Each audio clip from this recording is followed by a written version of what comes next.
jina la Yesu, Mungu mwenye nguvu.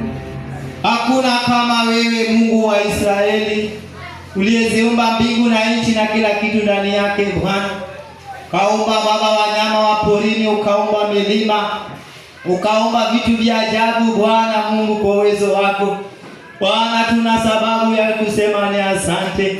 Hakuna kama wewe Mungu ulimwengu mzima Bwana. Asante kwa ajili ya masaa na wakati ambao Bwana umetujalia.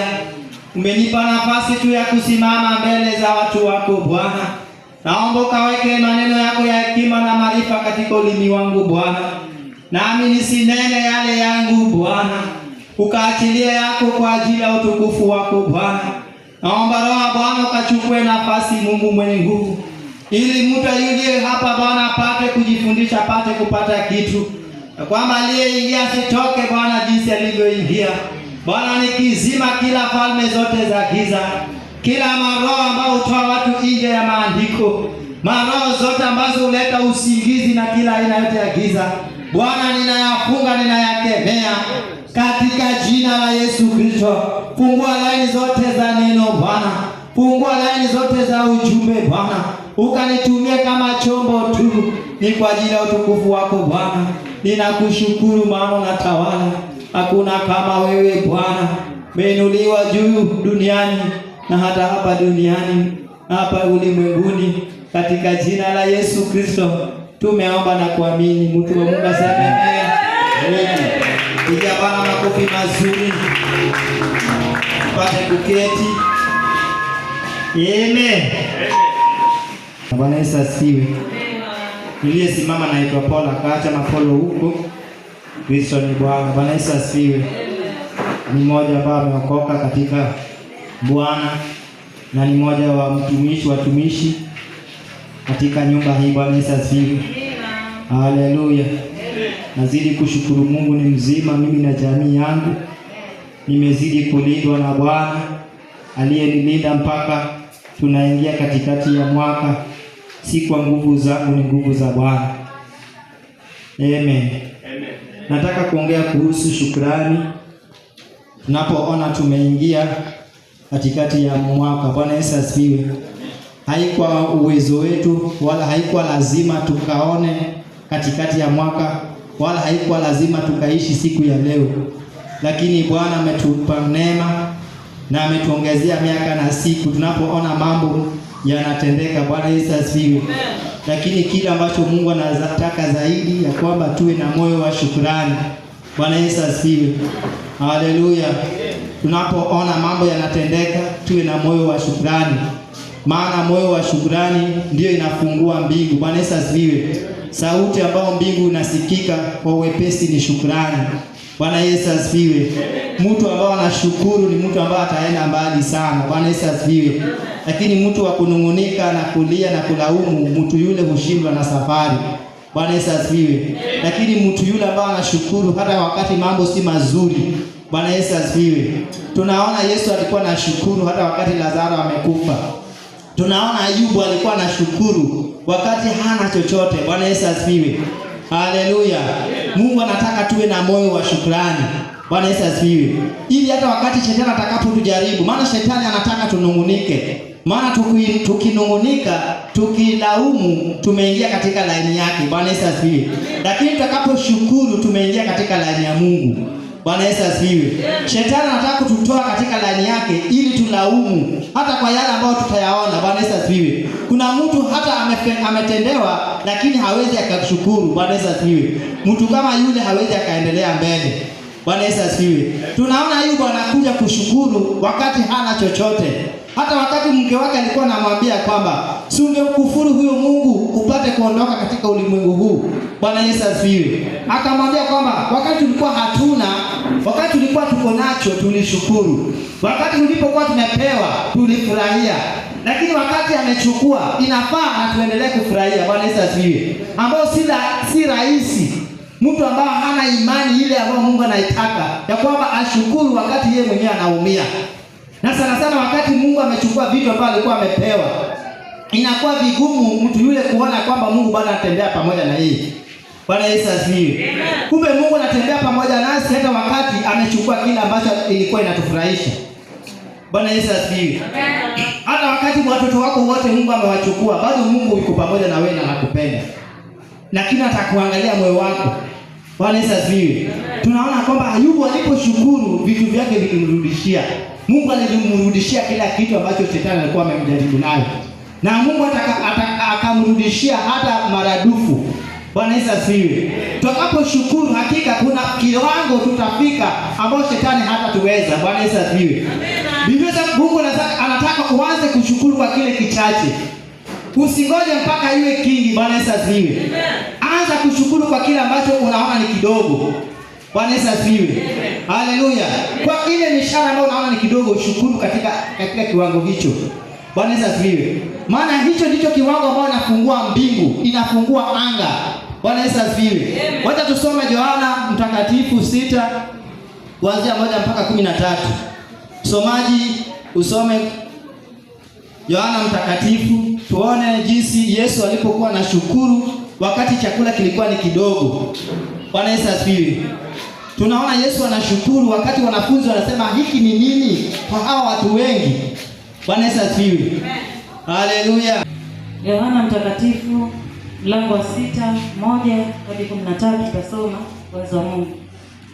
Baada ya hayo Yesu alikwenda zake ng'ambo ya bahari ya Galilaya, nayo ndiyo ya Tiberia. Na mkutano mkuu wakamfuata, kwa sababu waliziona ishara alizowafanyia wagonjwa. Naye Yesu akakwea mlimani, akaketi huko pamoja na wanafunzi wake. Na Pasaka, sikukuu ya Wayahudi, ilikuwa karibu. Basi Yesu alipoinua macho yake, akaona mkutano mkuu wanakuja kwake. Alimwambia Filipo, tununue wapi? Nitarudia hapo tano. Basi Yesu alipoinua macho yake, akaona mkutano mkuu wanakuja kwake. Alimwambia Filipo, tununue wapi mikate ili hawa wapate kula? Na hilo alilinena ili kumjaribu, kwa maana alijua mwenyewe atakalolitenda. Filipo akamjibu, mikate ya dinari 200 haiwatoshi, kila mmoja apate kidogo tu. Wanafunzi wake mmojawapo, Andrea nduguye Simoni Petro, akamwambia, yupo hapa mtoto yuna mikate 5 na shayiri na samaki 2. Lakini hivi ni nini kwa watu wengi kama hawa? Yesu akasema, waketisheni watu. Na mahali pale palikuwa na majani tele. Basi watu waume wakaketi wapata 5,000 jumla yao. Basi Yesu akaitoa ile mikate, akashukuru, akawagawia walioketi, na kadhalika katika wale samaki kwa kadri alivyotaka. Nao waliposhiba, aliwaambia wanafunzi wake, kusanyeni vipande vilivyobaki, kisipotee chochote. 13. Basi akavikusanya, wakajaza vikapu 12 vipande vya mikate 5 na shayiri vilivyowabakia wale waliokula. Amen. Bwana Yesu asifiwe. Amen. Haleluya. Amina. Tuna imani ambayo Yesu alikuwa kunayo. Na hiyo imani ilikuwa inamsaidia. Bwana Yesu asifiwe. Amen. Yeye anashukuru tu.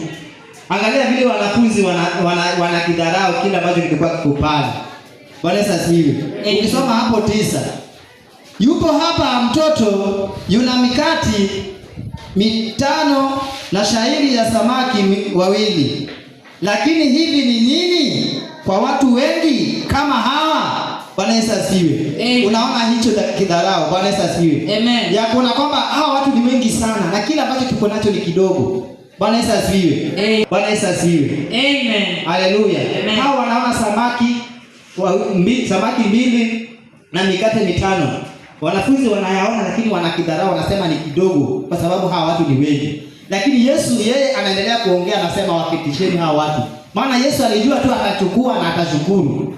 Bwana Yesu asifiwe. Tunaona hapo mbele hakuna kitu Yesu alifanya zaidi. Alichukua, akainua macho yake, akaibeba juu, akainua macho yake na akashukuru.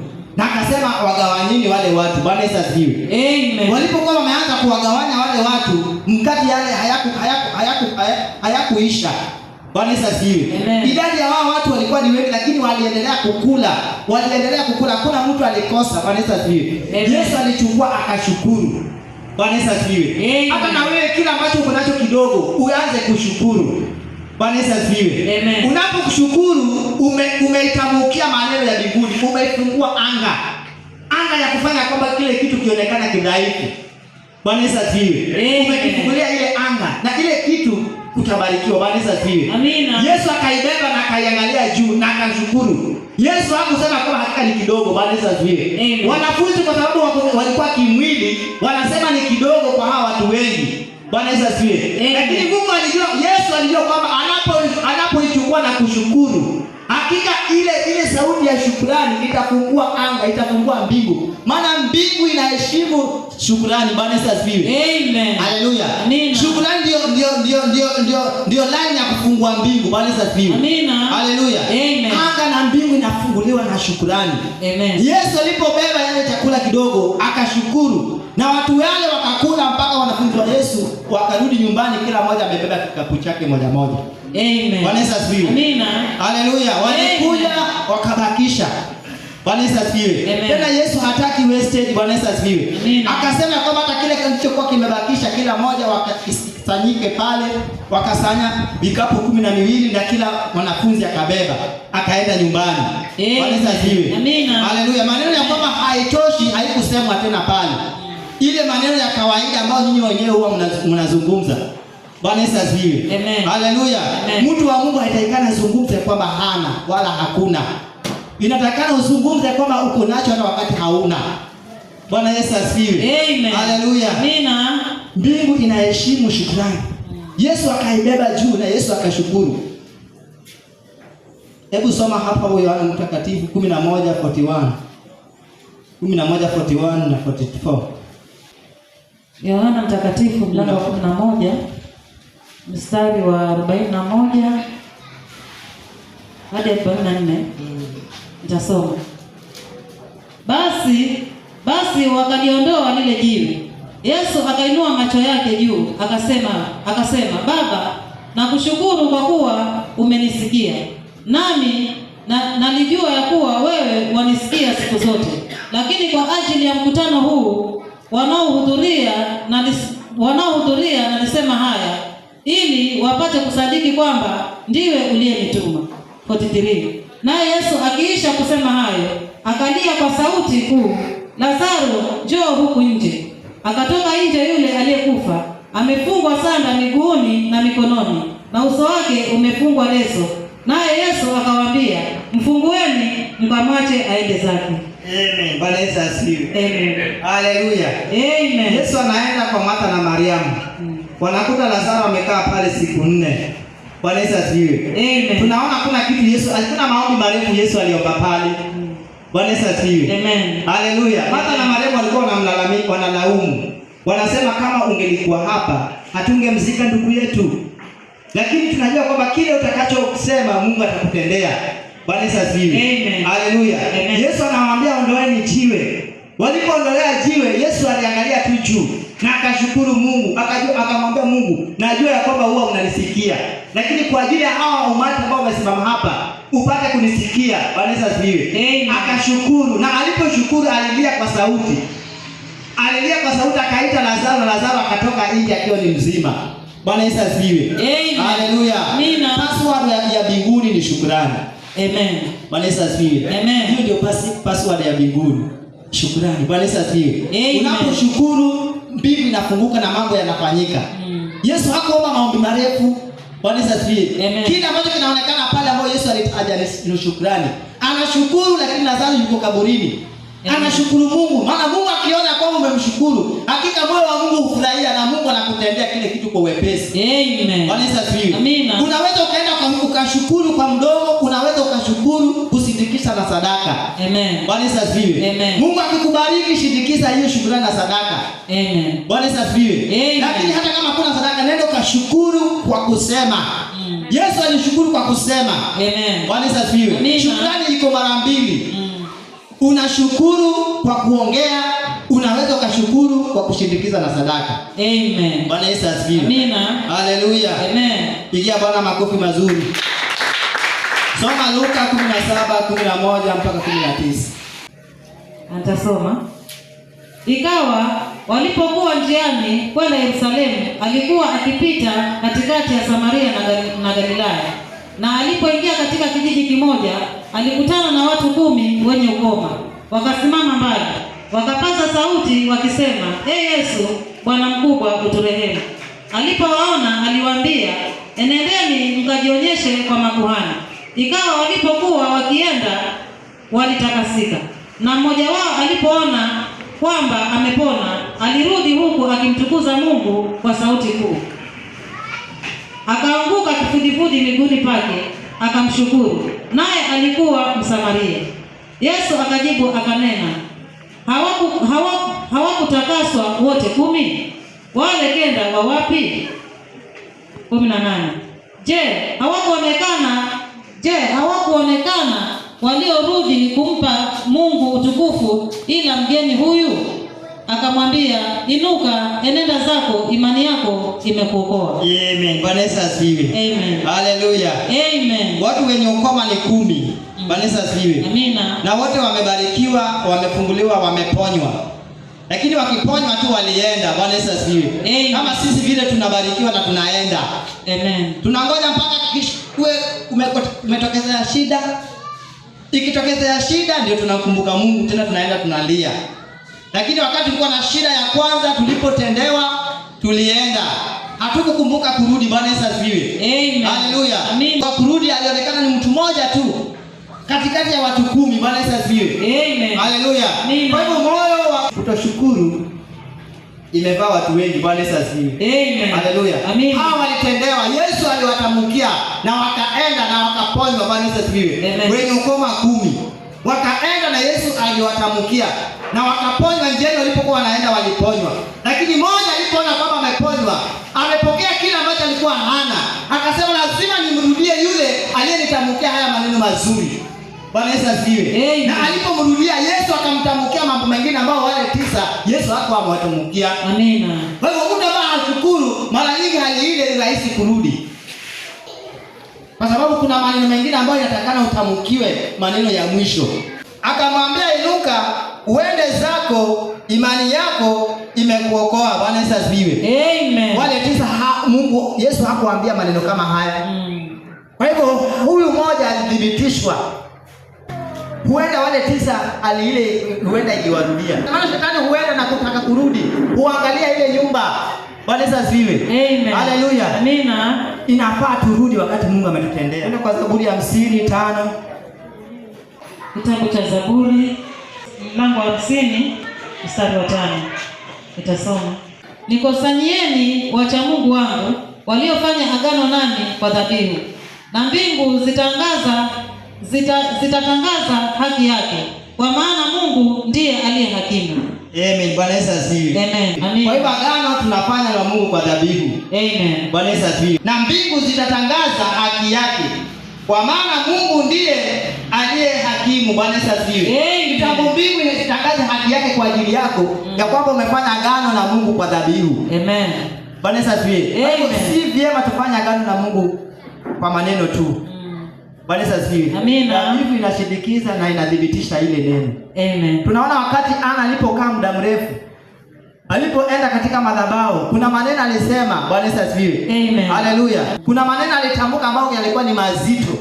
Na Mungu akasema, hii lazima nisikie. Biblia inasema kama Ana alipotoka madhabahuni alifurahia. Furaha yake alipata pale madhabahuni, alienda nyumbani na akala. Ambao alikuwa siku nyingi alikuwa analia na kata kula. Bwana Yesu asifiwe. Amen. Alipomwambia Mungu kwamba utakaponibariki na huyo mtoto mwanamume, na huyo mtoto nitakutolea. Bwana Yesu asifiwe. Anafanya agano na Mungu kwa dhabihu. Lazima tufanye agano na Mungu kwa dhabihu. Amen. Ndio mbingu ipate kutangaza haki yake kwa ajili yako. Mbingu haitatangaza haki yake ikiwa utafanya agano na Mungu tu hivyo hivyo. Bwana Yesu asifiwe. Amen. Wakati umebarikiwa inafaa na wewe pia uangalie. Bwana Yesu asifiwe. Amina. Haleluya. Amen. Soma 9. Sitatoa ng'ombe katika nyumba yako wala beberu katika mazizi yako. Maana kila hayawani ni wangu na makundi juu ya milima 1000. Amen. Kile ambacho unasema ni yako ni ya Mungu. Bwana Yesu asifiwe. Amen. Haleluya. Wewe hauna chako. Watoto wako ni wa Mungu, mume wako ni wa Mungu, wewe ni wa Mungu. Hiyo nguo umevaa ya Mungu. Amina. Pesa zako ambazo ziko kwa account ni za Mungu. Amen. Kila kitu ni cha Mungu. Bwana Yesu asifiwe. Amen. Haleluya. Anasema hata chukua beberu katika mazizi yako. Bwana Yesu asifiwe. Haleluya. Kwa sababu umefanya agano na yeye kwa dhabihu. Amen. Lakini wakati unakataa, unakuta umeamuka, unakuta ng'ombe amekufa usiku. Ama mwizi amekuja. Bwana Yesu asifiwe. Kitu kimefanyika tu. Kumbe Mungu amekuangalia na saa nyingine amekuzungumzia, lakini ukafunga moyo wako. Bwana Yesu asifiwe. Amekuja amechukua, maana ni chake. Bwana Yesu asifiwe. Kama Mungu ndiye anatupa nguvu ya kutengeneza utajiri. Bwana Yesu asifiwe. Yeye ndiye anatupa nguvu ya kupata kile ambacho tulikuwa hatuna. Bwana Yesu asifiwe. Hata kuamka na kwenda kazini ni Mungu. Amina. Unaweza ukalala na ukashindwa kuamka. Ukakuta kwamba mwili wote hauna nguvu. Bwana Yesu asifiwe. Lakini unapolala hujui ni kitu gani kimepita usiku. Wenda nyoka amepita juu yako usiku, Mungu akamzuia. Amina. Bwana Yesu asifiwe. Mambo yanafanyika mengi. Unapanda gari unaenda unarudi. Unaingia kazini unafanya mashine zingine zinaweza zikakuua. Bwana Yesu asifiwe. Mambo ni mengi, Mungu ametulinda na mengi. Tangu mwaka wengi ambao wamekufa hatuwezi tukahesabu. Hata kwa hii county tu ya Kilifi waliokufa tangu Januari ni wengi. Bwana Yesu asifiwe. Hatuwezi tukahesabu, lakini Mungu ametuhifadhi, ametulinda. Amina. Bwana Yesu asifiwe. Inafaa tujue kwamba ni Mungu, si kwa nguvu zetu. Amen. Bwana Yesu asifiwe. Amina. Haleluya. Amen. Soma hapo, soma 14. Mtolee Mungu dhabihu za kushukuru, mtimizie aliye juu nadhiri zako. Ukaniite siku ya mateso, nitakuokoa na wewe utanitukuza. Amen. Bwana Yesu asifiwe. Amen. Haleluya. Amina. Ukitaka umuite Mungu wakati wa mateso, maana wakati wa mateso lazima itakuja. Bwana Yesu asifiwe. Amen. Kwa sababu bado uko na mwili, wakati wa kujaribiwa utakuja. Amen. Na wakati itakapokuja, kwa sababu Mungu ataangalia. Bwana Yesu asifiwe. Amen. Ataingia katika kitabu chako cha mbinguni. Maana kila kitu ambacho unafanya kinawekwa pale, kinaandikwa. Bwana Yesu asifiwe. Wakati pengine mtoto anakuwa ni mgonjwa, wakati pengine kama vile moto ulitokezea pale, si wote walikufa. Bwana Yesu asifiwe. Kuna wengine Mungu aliwahifadhi. Amina. Bwana Yesu asifiwe. Amen. Wakati shida imetokezea ambao wewe mwenyewe hauko karibu, wala hata kama uko karibu huwezi kujisaidia. Bwana Yesu asifiwe. Amen. Haleluya. Hapo utakapomuita Mungu, Mungu atakuitikia. Bwana Yesu asifiwe. Kwa sababu umemtolea Mungu. Bwana Yesu asifiwe. Kwa sababu umesimama na Mungu. Bwana Yesu asifiwe. Amen. Haleluya.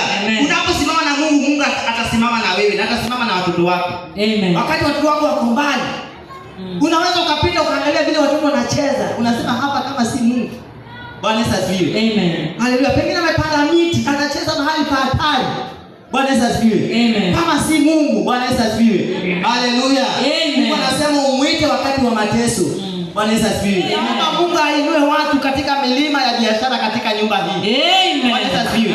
Watu ambao wanasema kitu cha milioni 1 si ati kanisa wachangie. Anasema hiyo ni yangu peke yangu. Amen.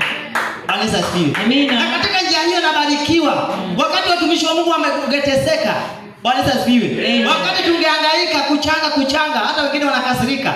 Unajua upande wa pesa, injili ya kutoa ni injili ngumu.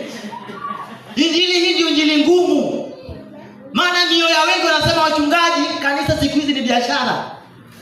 Bwana Yesu asifiwe. Hii ndio injili ngumu. Hawaamini ya kwamba kuna kazi nyingi inatakikana katika nyumba ya Bwana. Amen. Kuna kazi nyingi. Na nahitaji pesa. Bwana Yesu asifiwe. Lakini shetani amefunga mioyo. Bwana Yesu asifiwe. Amen. Haleluya. Hii ndio injili ambayo inatoa watu ndani ya nyumba ya Bwana. Bwana Yesu asifiwe. Lakini kama uko na misingi nzuri, Bwana Yesu asifiwe. Amen. Haleluya. Amina. Hii injili haiwezi kukufukuza. Bwana Yesu asifiwe. Maana wakati haujapewa Mungu hataitaka. Wakati alikuwa hajampa Ibrahim, alikuwa hamwambii Ibrahim amtolee mtoto. Kwa hivyo akikwambia umtolee, anajua siri ya moyo wake, anajua mahali hiyo kitu ameiweka. Hawezi akaomba kila ambacho hajakupatia. Amen. Bwana Yesu asifiwe. Amina. Na katika njia hiyo unajaribiwa. Amen. Kuna mtumishi alijaribiwa katika Biblia. Bwana Yesu asifiwe. Amen. Alikuwa anaitwa Nabali. Bwana Yesu asifiwe. Amen. Haleluya. Amina. Kwa hivyo ni vizuri wakati Mungu ametubariki na sisi tubariki wale ambao wanahangaika kwa ajili yetu.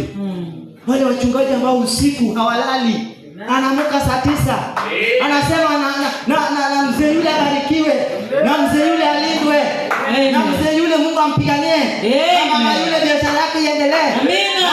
Na wale walindwe. Amen. Biblia inasema kwamba watu hao tusiwasahau. Amina. Bwana Yesu asifiwe. Amen. Kuna mwingine alipobarikiwa akadhani hizo baraka ni zake, anaitwa Nabali. Bwana Yesu asifiwe. Amen. Haleluya. Hiyo utapata kwa Samueli wa kwanza 25. Samueli wa kwanza 25 mlango wa 4 nitasoma. Basi Daudi akasikia huko nyikani ya kuwa Nabali alikuwa katika kuwakata manyoya ya kondoo zake. Daudi akatuma vijana 10. Daudi naye akawaambia hao vijana, "Kweeni mwende Karmeli na kumwendea huyu Nabali ili mnisalimie. Na hivi ndivyo mtakavyomwambia huyu aishie salama. Amani na iwe kwako na amani nyumbani mwako na amani kwao wote ulio nao. Nami sasa nimesikia ya kuwa kuna watu wanaokata manyoya ya kondoo zako. Haya, wachungaji wako wamekuwa pamoja nasi, wala hatukuwadhuru, wala hawakukosa kitu wakati wowote walipokuweko huko Karmeli. Waulize vijana wako, nao watakwambia. Basi wakubaliwe vijana hawa machoni pako, maana tumekujia katika siku ya heri. Uwape na kusihi chochote kitakachokujia mkononi. Uwape watumwa wako na mwanao Daudi. Basi walipofika vijana wake Daudi, wakamwambia Nabali sawa na maneno hayo yote kwa jina la Daudi. Kisha wakanyamaza. Naye Nabali akawajibu wale watumishi wa Daudi akasema, "Huyu Daudi ni nani? Na mwana wa Yese ni nani? Siku hizi kuna watumwa wengi wanaomtoroka kila mtu bwana wake. Basi mimi je?" Bwana Yesu asifiwe. Amen. Hapo nadhani mnasoma Biblia na mnasikia. Amen. Walibarikiwa na baraka zilikuwa ni zake. Amen. Bwana Yesu asifiwe. Amen. Haleluya. Amen. Haikuwa ni lazima sana ambariki yule mfalme ambaye alikuwa ametoka pale. Bwana Yesu asifiwe. Amen. Lakini yule mfalme akamwendea kwa unyenyekevu na upole sana. Bwana Yesu asifiwe. Amina. Haleluya. Amen. Lakini kwa sababu huenda alijali ya kwamba ni nguvu zake. Bwana Yesu asifiwe. Amen. Haleluya. Amen. Daudi akamweleza vizuri, wakati vijana wako tulikuwa tuko kule mavueni tunachunga. Waulize vijana wako hawakupotewa na kitu. Tuliwalinda. Kila ambacho hawakukosa kitu. Kila ambacho walikuwa hawani tulikuwa tuko na waradhi ya kuwapatia. Amen. Na mimi mtumishi wako nimekuja kwa wakati huu. Angaa unipatie kitu mikononi mwako. Amen. Maana nimesikia kwamba unakata manyoya ya kondoo wako. Bwana Yesu asifiwe. Amen. Lakini bila kama Nabali alikuwa ni mtu mbaya. Bwana Yesu asifiwe. Amen. Akajibu vibaya. Bwana Yesu asifiwe. Ijapokuwa ilikuwa kwa uwezo wake. Bwana Yesu asifiwe. Amen. Lakini akajibu vibaya. Akaona pengine ni nguvu zake. Anasema siku hizi watumwa wengi wanakimbia wafalme wao. Na mimi nichukue nyama yangu na maji yangu ambao nimewekea watumishi wangu. Niwape watu tu ambao wanatembea ambao sijui wametoka wapi. Majibu kama hayo. Bwana Yesu asifiwe. Na vijana waliporudi walimweleza Daudi hivyo. Amen. Bwana Yesu asifiwe. Amen. Sasa Daudi akakasirika, akasikia vibaya. Amen. Akasema huyu mtu ni mtu aina gani? Mtu mbaya. Tulijiteseka bure kwa kumlinda na kwa kuhifadhi. Kumbe ni mtu asiyefaa. Basi itakapofika asubuhi, hakutabaki hata mtu mume katika nyumba yake. Amen. Daudi akachukua wanajeshi 400. akaamua kwenda katika nyumba ya Nabali ili aweze kumwangamiza. Bwana Yesu asifiwe. Amen. Haleluya. Amen. Yaani wanajeshi 400 unaenda kupiga mtu ambaye hata ana silaha, tena amelewa. Ile sio kama alikuwa amelewa usiku huo, kwa sababu alikuwa hajijui, hata vile alikuwa anajijibu alikuwa hajijui. Bwana Yesu asifiwe. Haleluya. Na hivyo ndio uharibifu zingine na kuja kwetu. Tunaona ni kitu, lakini ni faa tugawanye wakati tumepewa. Tugawanye na walio na mamlaka mbele yetu. Amen. Wala si kulazimishwa. Amen. Si lazima tulazimishwe tuwekewe nini bahasha hapa. Wakati utakapobarikiwa wewe mwenyewe inatakana hata katikati ya mwaka, hata kama mwaka haijaenda sana. Kuna wakati nilienda pale Redeemed pale. Amen. Bwana Yesu asifiwe. Amina. Apostle yule alikuja kazini akatuombea. Na tukasanya pesa sisi watumishi wa pale. Jumapili hiyo tukaenda hapo. Bwana Yesu asifiwe. Amen. Pesa tulikuwa tumeweka kwa bahasha na kila mmoja alikuwa amebeba sadaka yake. Bwana Yesu asifiwe. Amen. Haleluya. Mimi nilikuwa sielewi maana sijawahi kuenda sana katika ibada ya Bwana Yesu asifiwe. Amen. Haleluya. Wale hawatoi sadaka, wanatoa sadaka mwisho. Sasa wakati apostol alikuwa amesimama anahubiri, Bwana Yesu asifiwe. Naona watu wanasimama wanapeleka pesa pale. Kumbe wanashindikiza ile neno. Bwana Yesu asifiwe. Na mimi nilipoona wanaenda, mimi pia nikachukua kila moja nilibeba. Na sikuwa na kitu kingine. Bwana Yesu asifiwe. Haleluya. Nikasema kumbe wakati huu ni wakati wa kutoa sadaka. Bwana Yesu asifiwe. Kumbe ni wakati wa kushindikiza ile neno. Bwana Yesu asifiwe. Amina. Kila wakati kwa nimebeba nikapeleka. Amen. Bwana Yesu asifiwe. Amina. Wakati wa kutoa sadaka kwa sina. Bwana Yesu asifiwe. Nikasema si sadaka. Bwana Yesu asifiwe.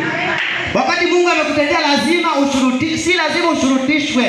Ni wewe mwenyewe uone. Amen. Tunaweza kumshukuru, tumshukuru Mungu kila siku.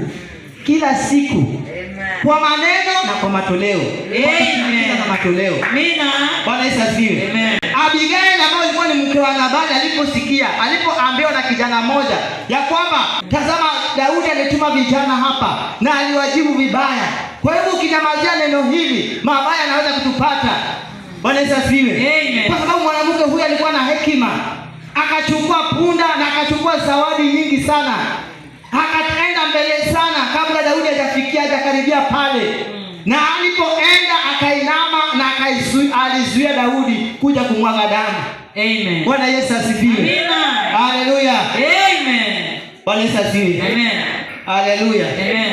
Zile zawadi ambao Nabali hakuwa anataka nayo, na yeye akachukua wakati amelewa na hajui, na akapeleka kwa lazima, na akazuia Daudi asimwage damu katika nyumba yake. Amen. Na yeye akaokolewa. Amen. Abigaili akaenda mbele na akakutana na Daudi na akanyenyekea, akashuhudia, akanyenyekea mpaka chini.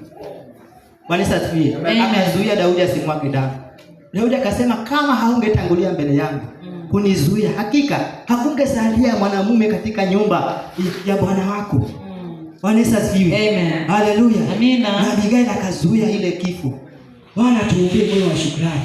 Tushukuru hata kwa machache. Amen. Tushukuru kabla hatujapata. Amen. Bwana Yesu asifiwe. Amen. Watumishi wa Mungu. Watumishi wa Mungu walikuwa wanashukuru wakati malaika akileta ujumbe tu. Bwana Yesu asifiwe. Amen. Anamwambia malaika usiondoke. Na wakati huo malaika alikuwa anakuja kama mfano wa mtu. Anamwambia basi kaa hapo kidogo nikuchinjie mwanambuzi. Bwana Yesu asifiwe. Amen. Haleluya. Amen. Anafanya haraka anasema huyu asiende hivyo, ameleta ujumbe nzuri. Na akimchinjia tu hapo kitu kinafanyika. Amen. Bwana Yesu asifiwe. Amen. Abraham alifanya hivyo, Manoa alifanya hivyo. Bwana Yesu asifiwe. Amen. Haleluya. Amen. Watu wakabarikiwa. Bwana Yesu asifiwe. Amen. Haleluya. Amen. Njia ya shukrani ni kutoa. Bwana Yesu asifiwe. Amen. Haleluya. Amina. Hii ndio njia ya mbinguni. Tushukuru Mungu, tumtolee Mungu kila ambacho Mungu ametuaminia, ameweka mikononi mwetu. Bwana Yesu asifiwe. Amen. Haleluya. Shukuruni kwa kila jambo. Maana hayo ni mapenzi ya Mungu. Amen. Kila kitu ambacho kinatendeka katika maisha yetu ni mapenzi ya Mungu. Amen. Bwana Yesu asifiwe. Amina. Kila kitu ambacho kinatendeka katika maisha yetu, miaka ambayo Mungu anatupatia, huenda waliozaliwa nyuma yako hawako hai.